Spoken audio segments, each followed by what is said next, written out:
காய்கறிகள் ஏன் சாப்பிடணும்? பாட்டி தொடங்குகிறாள். ஒரு ஊரில் அர்ஜுன் என்பான் ஒரு சிறு பையன் இருந்தான். அவன் காய்கறிகள் எதுவும் சாப்பிட மாட்டான்.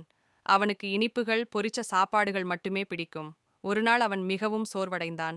அவனுக்கு உடல்நிலை சரியில்லாமல் போனது. மருத்துவர் சொன்னார், உனக்கு தேவை காய்கறிகள்தான். அவங்கதான் உண்மையான சுகாதார காவலாளிகள். அந்த இரவில் அர்ஜுன் ஒரு வித்தியாசமான கனவு கண்டான். எல்லா காய்கறிகளும் உயிருடன் மின்னிக் கொண்டு வந்தது. முருங்கைக்கீரை ஒரு சூப்பர் ஹீரோ மாதிரி கோப்பையுடன் வந்து சொன்னது, நான் உனக்கு பழு தர்றேன். காரட் கண்கள் போல ஜொலிக்க, நான் உனக்கு நல்ல பார்வை தர்றேன். தக்காளி புன்னகைத்துக் கொண்டு, நான் உன் சருமத்தை சுத்தமா பிரகாசமாக வைக்கிறேன். ஒவ்வொரு காய்கறியும் ஒரு ஹீரோ மாதிரி அவன் உடலை பாதுகாக்கும் சக்தியை காட்டின. அர்ஜுன் விழித்ததும் உடனே பாட்டியிடம் ஓடி, பாட்டி, நீ வண்டியில சமைச்ச காய்கறி குழம்பு எல்லாம் சாப்பிடணும். அதே நாள் முதல் அவன் ஊரில் உள்ள எல்லா பசங்களும் விட அவன்தான் அதிகம் ஆரோக்கியமா இருந்தான். நற்கற்பம். மோரல். காய்கறிகள் சக்தி தரும் உணவுகள். ஒவ்வொரு காய்கறியும் நமக்கு தேவையான ஒரு ஹீரோ.